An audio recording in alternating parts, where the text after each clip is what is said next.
Y ahora os tengo que presentar, igual que Nicolás Barbieri, lo mismo Joan Manel del Pozo que Eulalia Bosch forman parte de nuestro comité científico, que tengo que decir que es un lujo tener ese comité científico. A los dos los conocemos, hemos tenido la inmensa suerte de trabajar y participar con ellos en muchas cosas. Como sabéis, son dos personas muy vinculadas al movimiento de Ciudad Educadora y por tanto, también a la Asociación Internacional. Los dos son filósofos. Eulalia Bosch, que en el grupo IREF, pero además como una persona que inició todo lo que fueron los trabajos educativos en el MACBA, el Museo de Arte Contemporáneo.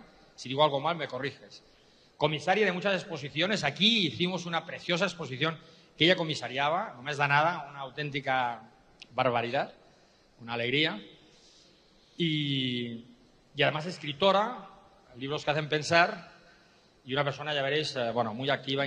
Y Joan Manel del Pozo, filósofo, catedrático de filosofía, ex-regidor del Ayuntamiento de Girona, de Educación, ex-conseller d'Educació de la Generalitat de Cataluña e, insisto, persona que ha participado directamente en la confección también de la Carta de Ciudades Educadoras, nuestra Carta Magna. Pues yo ya no digo nada más y les doy la palabra. Después de su diálogo, nosotros intervendremos y haremos un coloquio, ¿de acuerdo? Pues adelante, gracias. Moltes gràcies, Albert. Ante todo, gràcies, Albert, Sílvia, Ajuntament de Granollers, amigas y amigos, gracias también en particular y singularmente a cada uno y cada una de los que nos vais a regalar la atención durante los próximos minutos. Sin vosotros esto no tendría ningún sentido, porque ya podemos hablar, pero no es lo mismo. Creo que lo que nos ha tocado hoy, en suerte, ella y yo ya tenemos una cierta tradición de pareja dialogante de hecho. No la vamos a formalizar porque no hay en juego ni herencias ni historias ningunas, ¿no? Pero en cualquier caso, la verdad es que cuando nos invitan a algo así, los dos lo celebramos porque en nuestra diferencia lógica y natural como personas, como formación más o menos parecida pero no igual, etcétera, a veces conseguimos que salte alguna chispa de un cierto interés. Lo cual sería especialmente bueno hablando de la cotidianidad, porque el peligro de hablar de la cotidianidad es el aburrimiento. Y si me permitís, yo voy a empezar citando a un personaje que tiene cara de profundamente aburrido de la vida, pero que es muy divertido. Woody Allen. A Woody Allen le preguntaron en una ocasión, ¿a usted le importa mucho el futuro? Dice, me importa muchísimo, porque es donde pienso pasar el resto de mi vida. Bien, creo que Woody Allen me aceptaría una interpretación preguntándole, ¿a usted le importa mucho la cotidianidad? Y que contestaría, me importa mucho porque es donde estoy la mayor parte de mi vida. La mayor parte de nuestra vida transcurre en lo cotidiano. Y se nos ha invitado a hablar de la cotidianidad en los dos ámbitos que suscitan nuestro interés, la educación y la cultura. Y yo quisiera empezar precisamente porque, como decía Albert, somos del gremio filosófico, intentando aclarar el concepto de cotidianidad. Bien. Desde el punto de vista etimológico es muy conocido. En latín, quotidie es un adverbio que quiere decir cada día. Ya está, no tiene más misterio. Pero quiere decir algo más y definirlo sustantivamente, más allá de la pura etimología, no es fácil. Hay que recurrir a jugar a los antónimos y sinónimos, es decir, a todos aquellos conceptos, todos no, pero a algunos de los conceptos con los que contrastarlo en negativo y en positivo. Y es lo que en principio voy a hacer como primera parte, que conste, no lo he dicho antes. Hablo primero porque ella me dijo que tenía que hablar primero. Es decir, no ha sido un codazo, sino que ha sido un impulso que he recibido, ¿vale? Bien, pues en esta primera parte creo que es interesante buscar algunos antónimos, por así decirlo, del concepto de cotidianidad para ir aclarando lo que queremos decir con eso. Un primer antónimo sería la excepcionalidad. Aquello que no acostumbra a pasar y que puede ser cualquier cosa, desde una enfermedad a un accidente, a una maravilla, a una lotería que te toca, la excepcionalidad. Lo cotidiano no es excepcional. En segundo lugar, y a lo mejor podríamos jugar a ponerle color a ese concepto de de la excepcionalidad. Yo le propondría el color violeta, color excepcional. Son más comunes los otros. En el parchís no está el violeta. Color violeta. En segundo lugar, no es cotidianidad o no son cotidianidad los picos emocionales. Vivimos más tiempo en estados de ánimo que en picos altos o bajos de emocionalidad. Menos mal, porque si siempre estuviéramos muy emocionados en positivo y en negativo, acabaríamos cansadísimos. Ya vamos cansados por la vida, pero por suerte no siempre estamos muy emocionados ni en positivo ni en negativo. A esos picos emocionales yo le pondría el color rojo. Tercer antónimo, los fenómenos especiales. Fenómenos especiales, algo inesperado, que puede ser desde un terremoto a lo que decíamos antes, un evento de carácter sanitario. Podríamos ponerle a estos fenómenos especiales el color amarillo intenso. Otro antónimo de la cotidianidad sería la espectacularidad. La cotidianidad es vulgar. La cotidianidad no es espectáculo. La cotidianidad, en este sentido, es aburrida. Bien, aquí podríamos ponerle a la espectacularidad como antónimo el color azul. Y podríamos seguir buscando antónimos a los que iríamos poniendo colores vivos. ¿Qué color nos queda para lo cotidiano?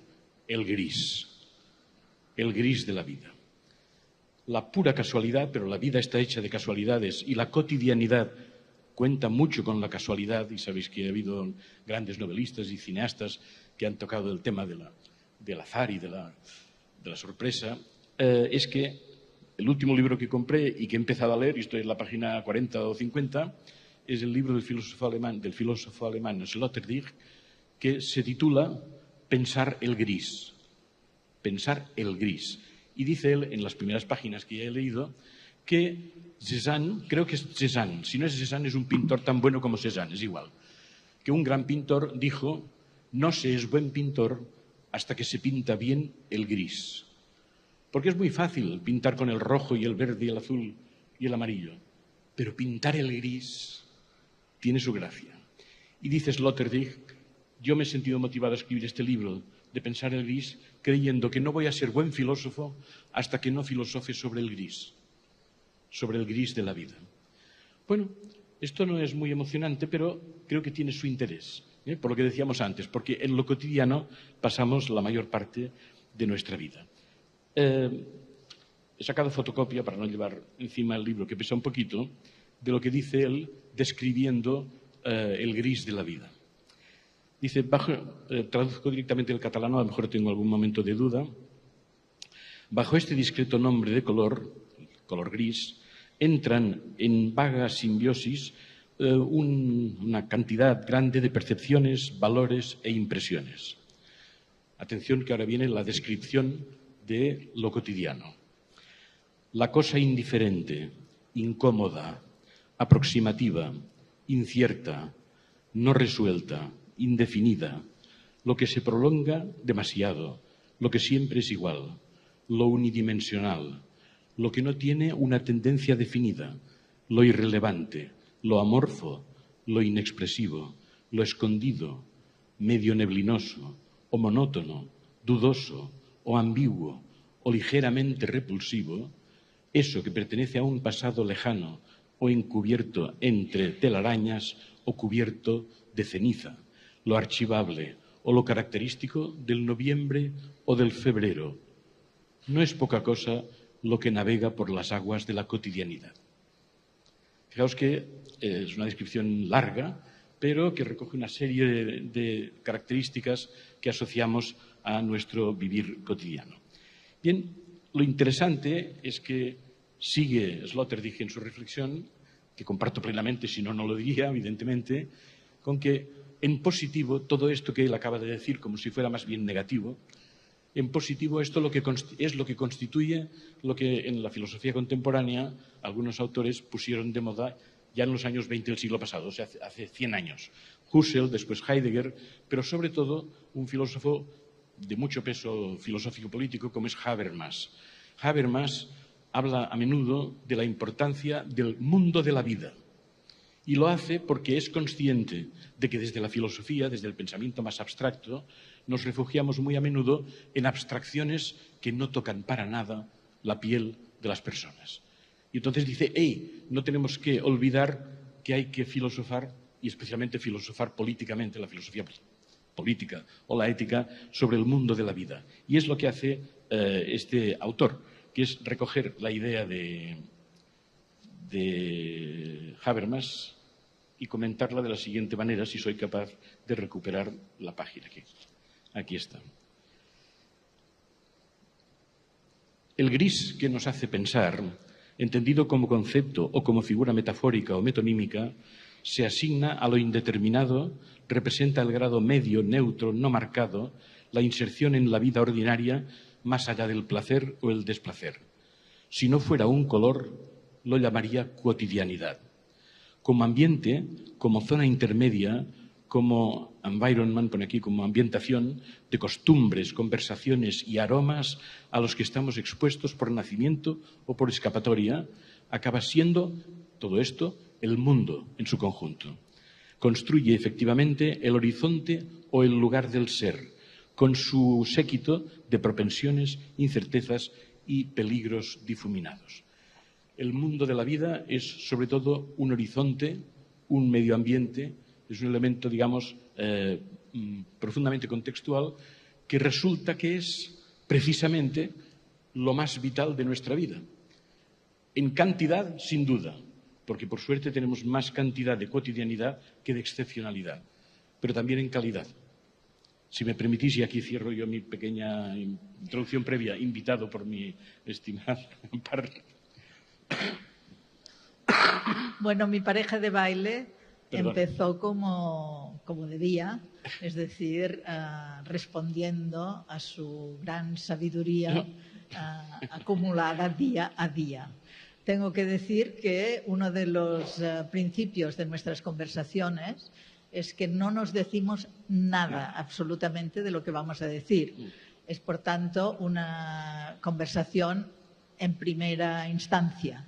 Y eso es lo que nos anima. Y ahora ya me tocaría preguntarle al Albert si tenemos 7 o 8 horas por delante o solo unos minutillos, porque con lo que has dicho para mí es suficiente para 7 o 8 horas.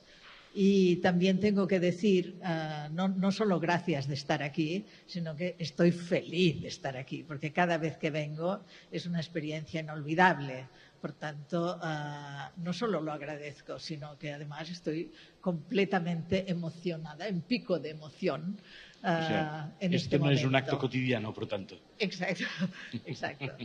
Entonces, dicho todo esto de entrada, querría decir que me sorprende lo del gris, porque cuando editamos ese libro de correspondencia entre John Berger y John Christie sobre los colores, Te mando este rojo cadmio, lo presentamos en Barcelona y entonces hubo una persona que dijo, ¿cómo es que no os habéis intercambiado el gris? Y ambos dijeron, bueno, no sé, nos hemos ido intercambiando colores y el gris no apareció. A la mañana siguiente fuimos a La Pedrera, que ofrecía una exposición de Giacometti. Y al entrar nos miramos los tres y dijimos, el gris. Y entonces John Berger dijo, no incluí el gris aquí porque es presente en mi vida desde siempre. Y si no, lean lo que he escrito sobre Giacometti. O sea que me viene al pelo todo el tema de los colores de la vida cotidiana.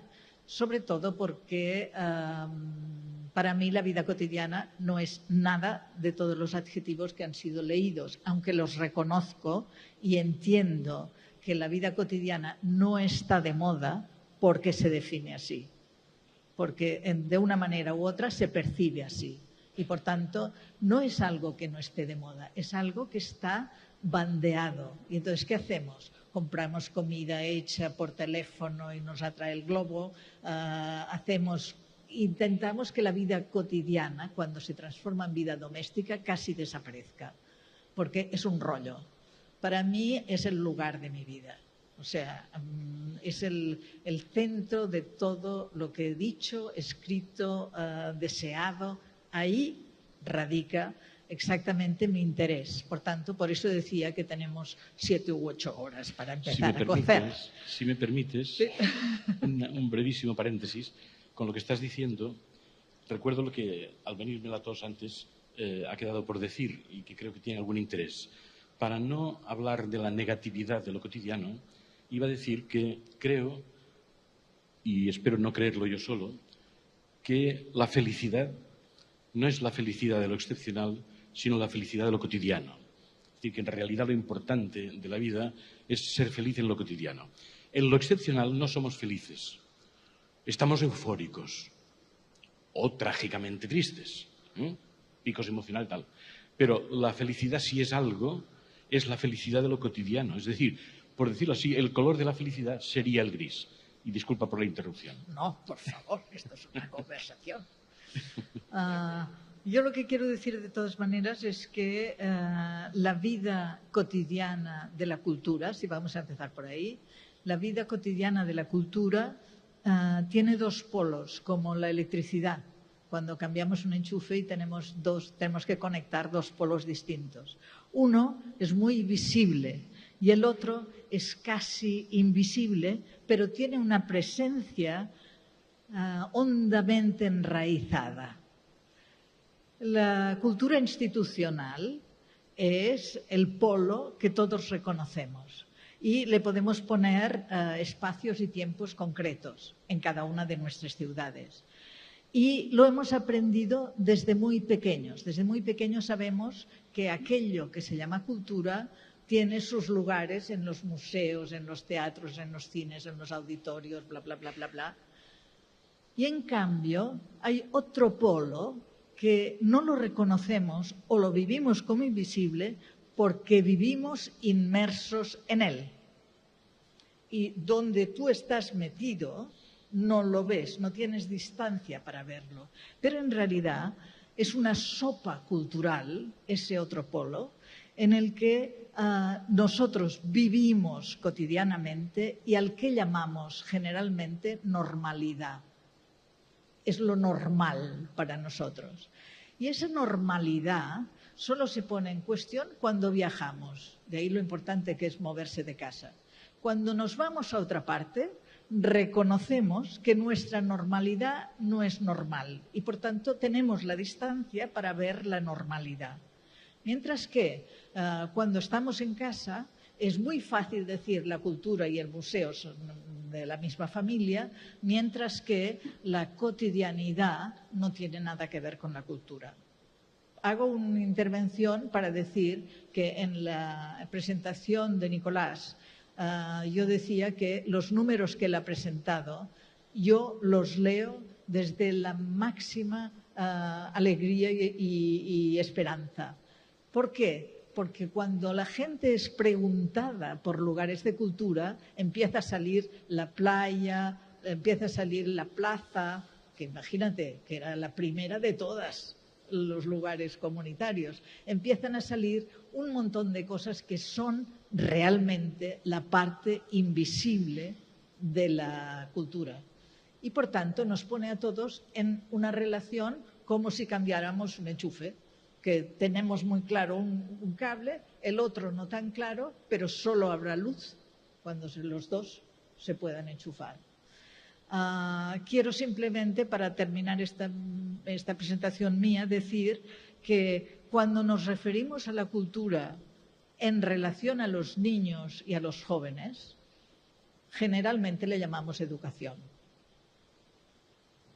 Cuando nos referimos a la cultura en relación con los niños o con los jóvenes, generalmente le llamamos educación.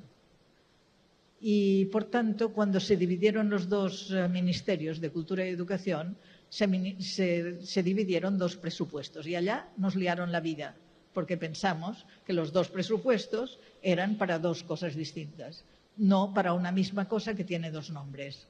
Y creo que Ciudades Educadoras ha hecho un trabajo ímprobo en entender que la cultura y la educación son la misma cosa en contextos distintos y que cuando hablamos de la cultura a lo largo de la vida, hablamos de la educación a lo largo de la vida Y cuando estamos hablando de lo que enseñar en la primaria, es el mundo cultural el que muchas veces declina su responsabilidad en decir qué es lo que debería configurar el programa de primaria. Acabo esto con dos cosas. Una, con la cita de Mark Twain, que no puedo dejar de decir porque lo llevo diciendo 1000 años y está en la nevera de mi casa y la leo cada mañana, y que dice: nunca dejé que la escolarización interfiriera en mi educación.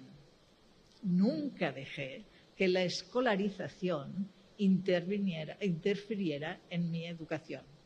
Y la segunda cosa que quiero decir también es que esta misma consigna fue la que teníamos en la cabeza cuando escribimos este libro. Digo escribimos porque hay montones de autores aquí dentro. Yo solo hice la compaginación de ello, que es 20 años de ciudades educadoras, donde invitamos, por una parte, a la gente del mundo de la cultura a hablar de educación y a la gente del mundo de educación a hablar de la cultura. Anoche lo volví a leer y leí las 2 páginas de mi introducción y dije: ¡qué bien lo hiciste, muchacha! Pero en realidad hay muchas cosas muy interesantes y le estaba proponiendo a Marina que alguien para un congreso próximo relea este libro, vea qué ha pasado en estos 20 años de lo que aquí eran propuestas de futuro y sepamos hacia dónde vamos, porque uno de los grandes problemas de la evaluación de nuestro momento es que nunca sabemos si hemos llegado porque no sabemos exactamente dónde vamos, como la Renfe. Me excuso por esta introducción tan larga, pero es que hace mucho tiempo que no tenía un micrófono delante y ahora me apetece horrores. Perdón.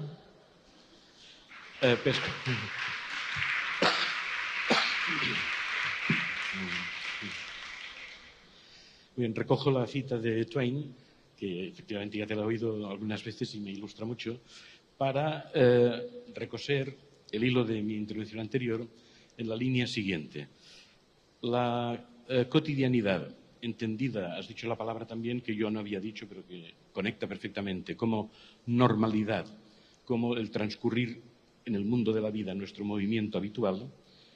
Cuando hablamos de educación, para que podamos reforzar la idea del valor de la educación desde el punto de vista de lo cotidiano de la educación, hay que recuperar un viejo concepto que, especialmente en lengua castellana, no tanto en catalán, todavía se conserva, que es la crianza.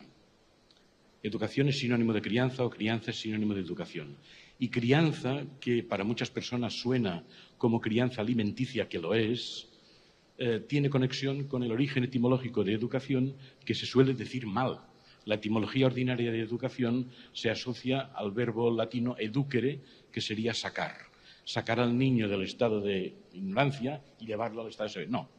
Viene de educo, que quiere decir criar, dar de comer. Etimológicamente, la educación es ayudar a que otro, proporcionarle elementos para que otro los haga suyos y tenga su propia construcción. Esa crianza integral es una crianza que tiene aspectos en la educación que suelen ser tenidos por secundarios y se suelen poner como primarios los de la escolarización más formal. Y ahí el sentido de la frase de Twain. La escolarización formal es currículum. La escolarización formal avanzada es currículum con innovaciones. Y hago una pausa dramática para decir, ¿qué innovaciones? Porque no siempre son innovaciones que valieran mucho la pena, que lo que pretenden es romper la cotidianidad, cuando la cotidianidad puede ser muy buena. Entonces, innovaciones las justas. Perdón, ya sé que soy una persona mayor y que es fácil que de una persona mayor se exprese alguna duda sobre determinadas innovaciones. Bien, volviendo al hilo, los aspectos de la educación integral como crianza total y plena, por ejemplo, tienen que ver con el trayecto escolar. El trayecto entre casa y escuela, y sabemos que hay experiencias precisamente en Barcelona, ¿no?, de cómo hay que, y no sé si en Granollers es posible también, ¿verdad? Bien, y en muchos lugares. Bueno, pero eso es importante, es decir, Ciudad Educadora está en línea con esta valorización de lo cotidiano en educación, porque parece que no tiene importancia, pero evidentemente no es lo mismo hacer el trayecto en autobús que a pie. No es lo mismo que te lleve el papá o la mamá o que te lleve el hermano mayor en la bicicleta. Bueno, podríamos poner ejemplos diversos. Y que en ese trayecto estén implicadas tiendas, estén implicados guardias municipales, estén implicadas tal, le da una dimensión a ese trayecto de seguridad, tranquilidad, estética, etcétera, que son altamente educadores, altamente criadores y que no forman parte de ese currículum brillante e innovador. Otro aspecto, el patio, la parte más importante de la escuela.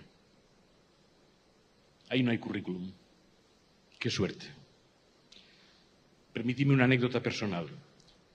Mi hija mayor, que ya empieza a ser mayor además, 40 y tantos, recuerda a menudo el hecho de que el momento más feliz de su vida escolar era el tiempo que va de 12 a 3, en que había el comedor, pero sobre todo lo que había era patio.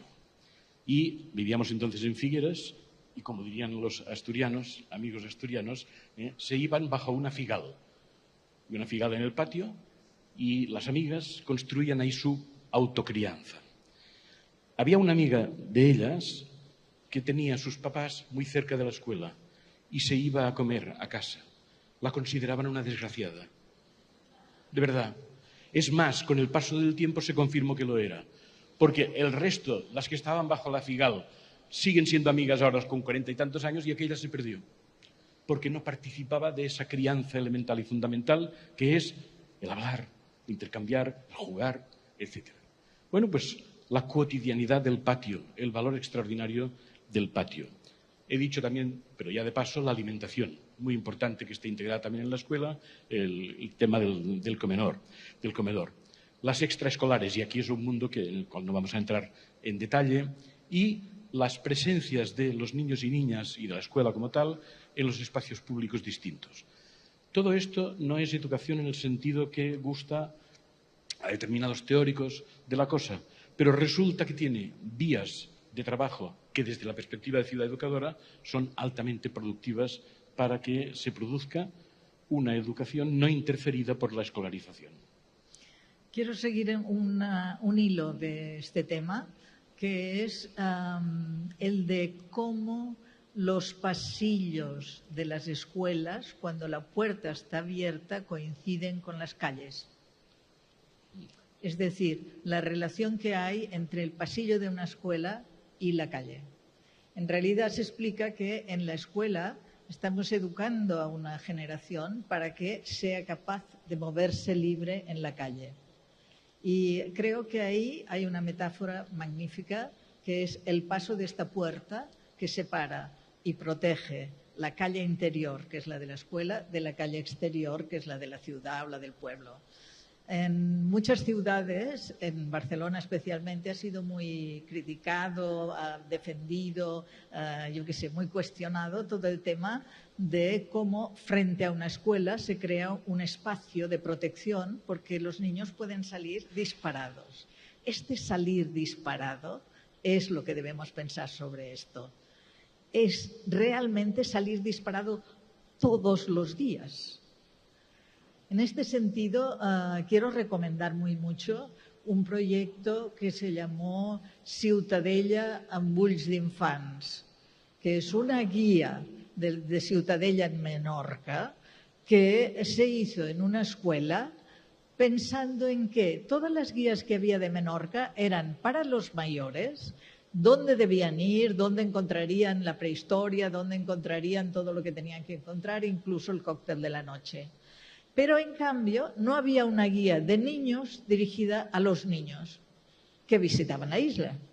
Y entonces, los niños de esta escuela, durante 3 o 4 años, porque las islas se las traen, hicieron una guía de niños para niños, dónde iban los niños, dónde compraban sus chuches, dónde estaban los mejores toboganes, qué pasaba en las playas, cuáles eran las fiestas de Menorca. Es un libro extraordinario que debería estar en todas partes porque habla perfectamente de la ciudad que recomiendan los niños de esta escuela a todo niño, venga de donde venga, que llegue allá.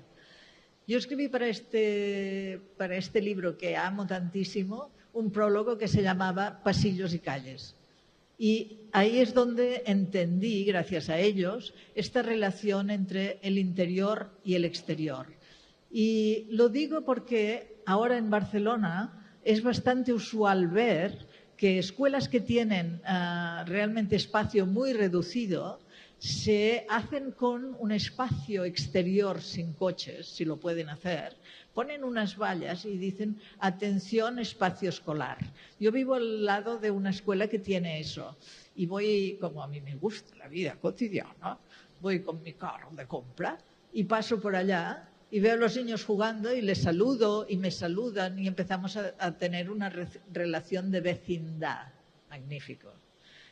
Claro está que está la otra versión. Estos niños deberían tener un patio conforme dentro de la escuela. Pues mira, no sé. Hay muchas cosas que, mira, no sé. Pero lo que sí sé es que tenerlo fuera está muy bien. Está muy bien por muchas razones, ¿no? Y quiero añadir a esto otro tema que me parece que liga directamente la vida cotidiana con la cultura y con la educación, que es la vida doméstica. La vida doméstica está llena de objetos, de colores, de vestidos, de bolsas, de libros, de CDs, de manzanas, de lo que sea, cada una con muchas capas de memoria. Y todas estas capas de memoria son capas de memoria culturales que están adheridas a estas cosas. ¿Por qué no puedo yo tirar a la basura un San Antonio que tenía mi abuela y que era como una protección de la casa? Porque ¿quién tira un San Antonio a la basura? Es imposible. Y yo tengo el San Antonio al lado de otras cosas, porque es imposible tirarlo. ¿Alguien lo tirará? ¿Quién? El que no sepa nada de San Antonio. ¿Sí? Entonces, lo que quiero decir es que la vida cotidiana en la vida doméstica tiene una metáfora muy importante. Alguien hablaba en tu conversación o en tus preguntas, Nicolás, de la semilla, ¿no? De esa semilla. Cada uno de los objetos de la casa que no puedes tirar es porque tiene una semilla que se impone cada vez que le ves. Y tiene una ventaja, que cuando lo ves piensas en la abuela, piensas en aquella fiesta que hacíamos para San José con la crema, no sé qué, no sé cuántos, y te das cuenta de esta interiorización cultural que estás viviendo cuando te parece que vives tu libertad que te la acabas de inventar. No es así. Entonces, en este sentido, yo creo que hay una tasca muy importante del mundo cultural al llegar a esta vida doméstica como llega la publicidad. La publicidad llega a la vida doméstica sin darte ni cuenta, entra por las ventanas, por la radio, por la televisión, por no sé qué, por un papel en la bustia, en el buzón, que ya no llegan más que o bien facturas o bien estas propagandas, ¿no? Pero llegan. Entonces, ¿por qué la vida cultural no se inventa formas de contagiar a la vida doméstica? Entre otras cosas, porque la vida doméstica no está de moda y está minimizándose. Pero con esto lo que estamos haciendo es dejando que esta semilla no pueda florecer. Porque cuando florezca allá y en la casa del vecino y en el piso de enfrente, nos dirá algo. Y ahí estoy hablando mucho, ¿no? No, y bien. Ahí voy al tema de la pandemia. La pandemia nos hizo saber que hay otras posibilidades para vivir que tienen ventajas.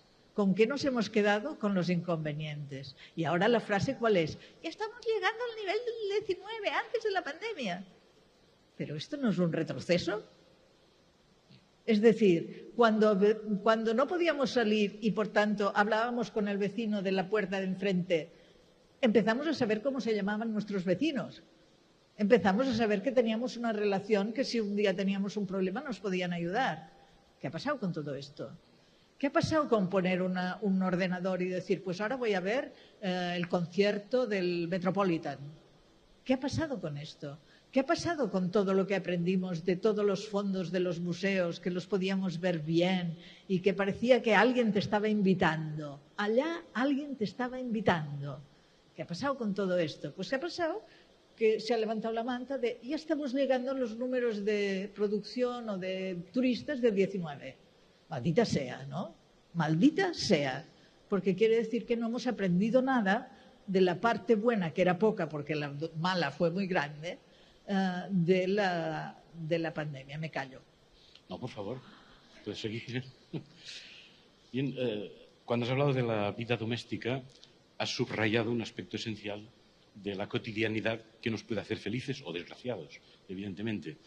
Y me ha conectado con la parte que anuncié al principio y que quedó colgada, que era, después de los antónimos de cotidianidad, buscar inspiración en los sinónimos de cotidianidad, donde también se pueden encontrar guías, por así decirlo, de análisis de ese concepto y de conexión con el interés educativo. Por ejemplo, sinónimo de cotidianidad puede ser la rutina.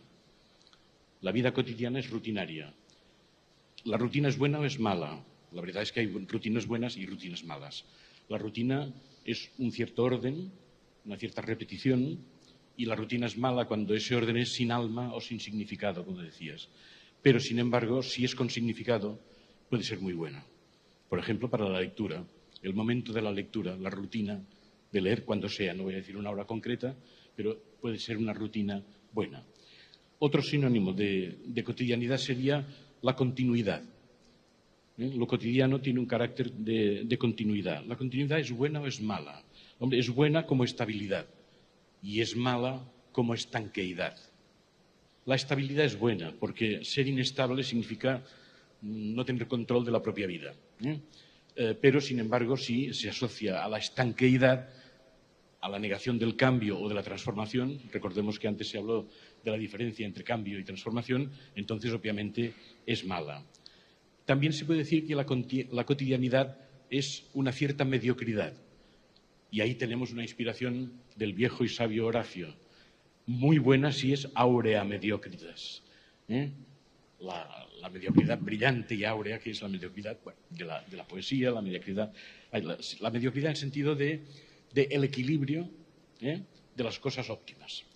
Pero donde yo encontraría más sustancia para conectarlo con la cotidianidad educativa sería en el sinónimo de regularidad. La cotidianidad es también una cierta regularidad. Y debajo de la palabra regularidad está su étimo latino regula, que regula quiere decir regla o norma. Es decir, en la regularidad hay una cierta norma que la inspira y que le da sentido. Y ahí es donde yo diría que la regularidad de la cotidianidad, valga la redundancia, educativa, debería hacer aflorar ciertas reglas del juego educativo en el sentido amplio, no en el de la mera escolarización, que para mí serían las siguientes, y podrían ser más, pero al menos las siguientes. El afecto justo. El afecto justo.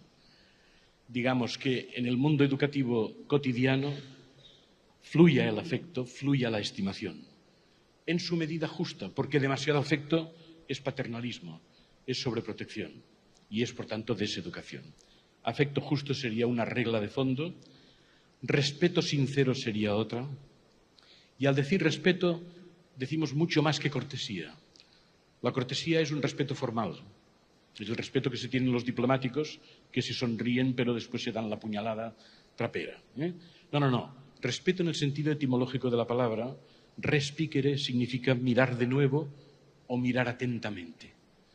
Normalmente miramos las cosas y en la civilización de la imagen en la que estamos, de consumo rápido y absolutamente espectacularista, estamos perdiendo la noción del saber mirar, del mirar atentamente. El respeto dentro de la cotidianidad educativa, un respeto sincero, es una fuente de crianza extraordinaria.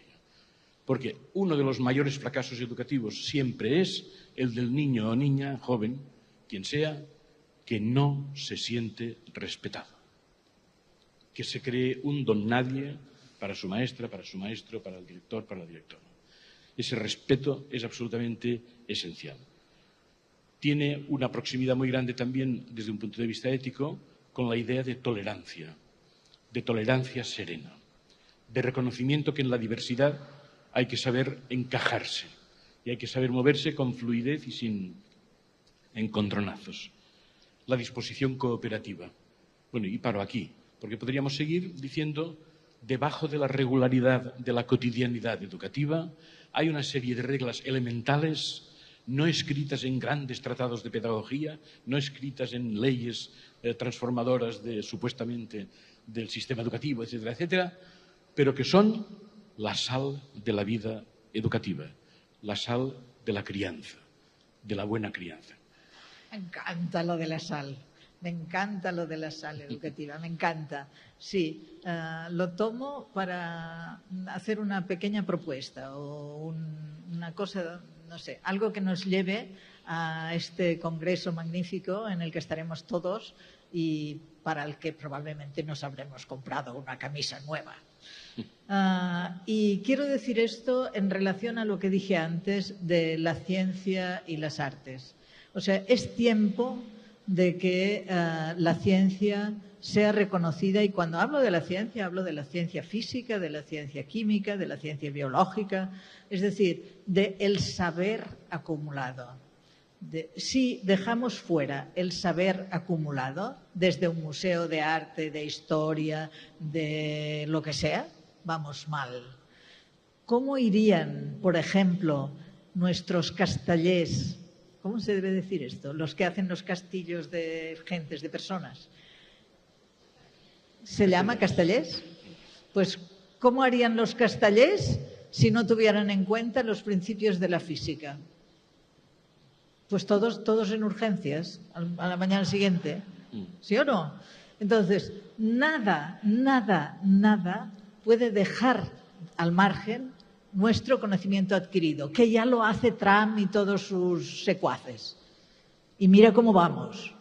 O sea, el saber es el que tiene que decirnos cómo queremos vivir. Como decía Gonzalo Carámbula, la mano derecha de cultura de Pepe Mújica en Uruguay. ¿Sí?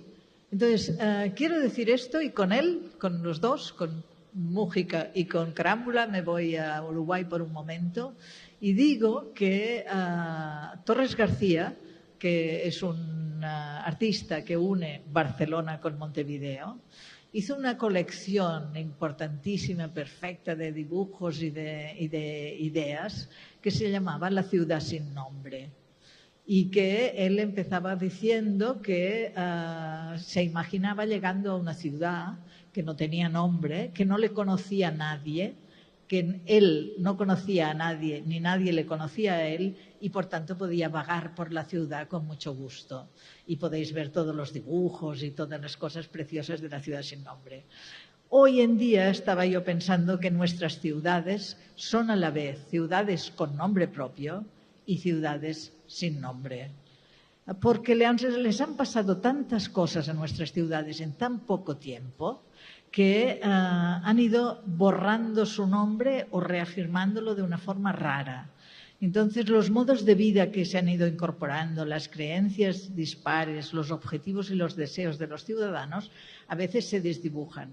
Y me pregunta ahora, que creo que podría ser una especie de río a navegar hasta el 26, cuando sea este magnífico Congreso de Ciudades Educadoras, sería el de tratar de ver cuál o cuáles son las singularidades de cada uno de los centros culturales o educativos que están hoy aquí, que pueden ir definiendo la ciudad con nombre a la que pertenecen. O sea, ¿qué haces tú en tu museo, en tu biblioteca, en tu campo de fútbol, en tu lo que sea?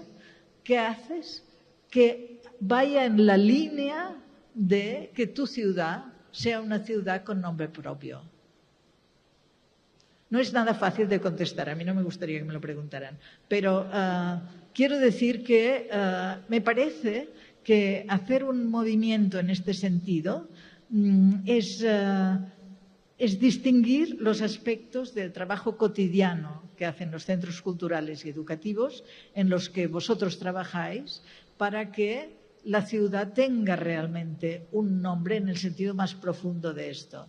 Y quiero acabarlo diciendo que no me acuerdo si fue el Xavier Bertí o Joan Baixas, ambos los dos teatreros de Barcelona, cuando una vez uno de los dos me dijo: cuando puedas decirle a un taxista el nombre de un teatro y te lleve allí sin preguntar la dirección, estaremos en una ciudad normalizada.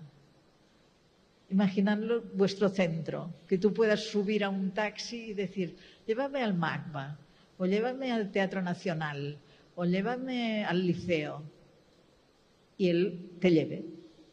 A mí me gusta mucho esta imagen y la ligo con mi última intervención. Ahora ya me callaré para siempre, pero me gustaría mucho hablar.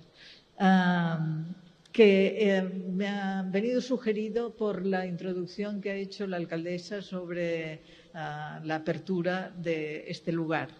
Y es recordar una frase de Oteiza, el gran Oteiza, el extraordinario Oteiza, cuando decía: no es el arte el que cambia la realidad, sino son las personas a las que el arte ha cambiado las que van a poder cambiar la realidad.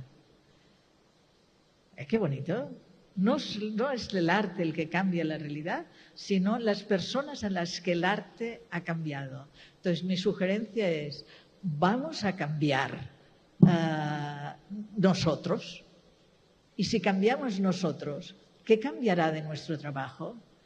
Y será la ciudad en la que estéis, Madrid, Barcelona, Londres, lo que sea, será esa ciudad una ciudad con más nombre porque nosotros hemos cambiado y la realidad ha cambiado. Si me permitís, tengo una cita preparada y no estaba preparado que tuviéramos una cita para cerrar. En este caso, no de un artista contemporáneo como Oteiza, sino de un filósofo clásico, a pesar de ser emperador, el gran estoico Marco Aurelio, que creo que conecta muy bien con lo que en principio teníamos que decir aquí, cultura y educación en la cotidianidad. Dice Marco Aurelio: debes edificar tu vida acción por acción y estar contento si cada uno logra su meta en la medida de lo posible. En pocas palabras, está diciendo algo básico en dos sentidos. Acción por acción, más cotidianidad imposible, pasito a pasito. Segundo, contento si logras tu meta en la medida de lo posible. Alto sentido educativo. Cada cual debe lograr la propia meta, no la meta del vecino o la meta del ministro, sino aquella que él cree que puede alcanzar y debe alcanzar. Muchas gracias. Bravo.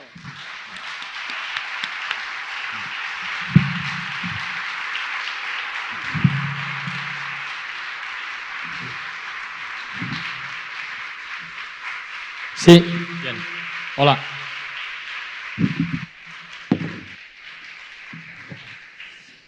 Bueno, yo creo que he estado mirando las caras y lo que he visto ha sido miradas de muchísimo respeto. Yo siempre que os escucho procuro aquí acercarme a ver si se me pega algo. Me va costando. Se te puede pegar mi resfriado veraniego. No, ya sabes. Únicamente que ha habido un momento en el que Eulalia nos ha comentado esos espacios que están y el juego de los niños, y me vino Tonucci Frato, cuando dibuja, no sé si recordáis aquel dibujo tan guapo que es: perdonen las molestias, estamos jugando para ustedes, con unas vallas. Me vino enseguida a la cabeza. Bueno, es el momento, os ruego como brevedad un poco, pero ya sé que es muy interesante. Pero hay que empezar la otra dinámica, pero es muy interesante. Entonces, preguntas, reflexiones. ¿Quién quiere algo?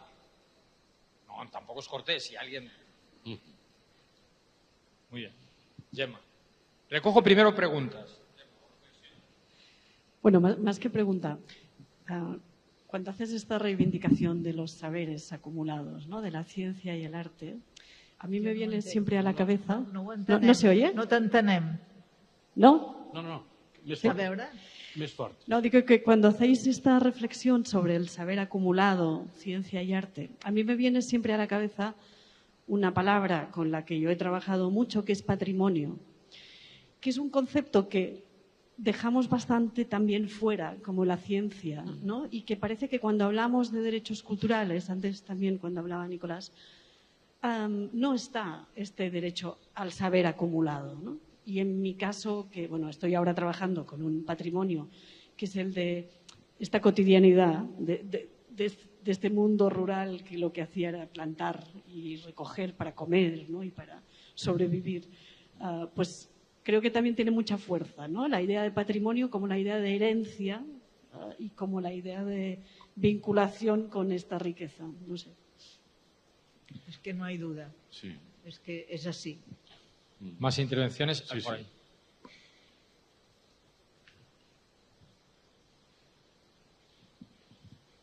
Sí, tal vez, no, como breve comentario, no, por no decir que estamos completamente de acuerdo. A ver, la idea de patrimonio tiene la mala suerte de estar asociada a riqueza. Es decir, el patrimonio entendido como una acumulación de riqueza de la que se puede sacar un provecho básicamente económico. Evidentemente es un grave error, porque aunque haya riqueza material acumulada, el verdadero patrimonio sería el patrimonio cultural por los valores del espíritu que transmite. Y efectivamente eso es absolutamente esencial. Lo único, si me permitís una pequeña broma, es que es una lástima que en vez de llamarse patrimonio no se llame matrimonio. Pero qué broma, ¿no? Si se llamara matrimonio, porque tendríamos un lío semántico importante. Bueno, bromas aparte, efectivamente, diríamos, el verdadero patrimonio es la vivencia de las raíces. Vale, muchísimas gracias a las dos de verdad por la conversación, por la dulzura con la que habéis presentado la cotidianidad. Me parece magnífica. Pero me despertaba, sobre todo por alguna intervención que has hecho, Eulalia, una duda que ya me ha aparecido varias veces sobre si hacemos la reflexión de que la educación es cultura, ¿no? Que la cotidianidad es cultura, que la cotidianidad es educación, que estás como educándote todo el rato, a lo largo de toda la vida, con todos los inputs que te llegan. Aquí me da miedo en caer en la desmovilización, porque si no, en no caer en el si todo es todo, nada es nada. Entonces, ¿dónde ponemos un poquito el foco para, sabiendo esto que habéis expuesto, que estamos, bueno, yo estoy totalmente de acuerdo, no caer en el ya está, check, todo hecho, todo es todo, fin, ya está? Yo creo que tienes toda la razón y muchas veces es oportuno tener un jardín con límites, porque protege y da muchas posibilidades.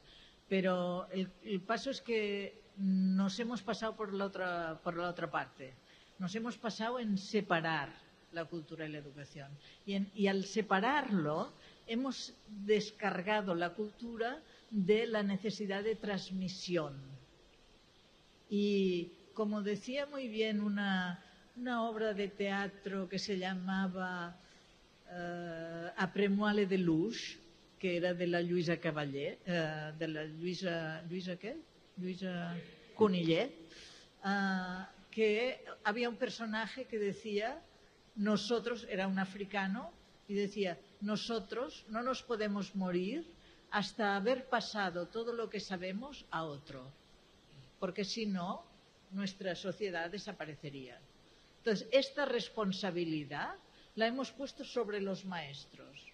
No les hemos dicho nada, no les hemos dicho cómo sigue hoy la ciencia, no les hemos dicho qué oportunidades tienen en la vida cultural de la ciudad, no les hemos respetado, no hay un monumento al maestro en todos los pueblos del mundo desde ya. Todo esto no ocurre, solo es que los niños no leen, los niños no hacen matemáticas, los niños ven demasiada televisión, y los maestros ¿qué? O sea, hemos puesto todos nuestros tabús sobre la escuela, le hemos dado el nombre de educación y hemos puesto al maestro en una situación imposible. Entonces, mi interés en reunir esto es sobre todo para decir qué obligaciones como centro cultural tienes por las que cobras, porque son patrimonio no porque eres tú un santo bendito, ¿entiendes? Y en este sentido, si todos tomáramos conciencia de que sobre esta nueva generación todas las voces tienen que llegar, buenas y malas y de aquí y de allá, para crear esa crítica desde la que nacer y desde la que hacerse libre, entonces estamos siempre en una actitud de queja contra los maestros, contra las familias, contra los niños, contra los libros de texto. ¿Quién controla los libros de texto? ¿Por qué los libros de texto tienen que ir al cesto? Tienen que ser los libros mejores de todos, y tienen que salir de las universidades, y tienen que ser un libro que quieras quedarte en casa para siempre y que consulten los mayores cuando quieran saber qué pasa con el ADN. Y en cambio tenemos unos libros de texto que van a la basura porque es su lugar. Déjamelo decir. Bueno, muy bien. Yo creo que vamos a dar un gran aplauso a estos dos sabios, a estos dos filósofos.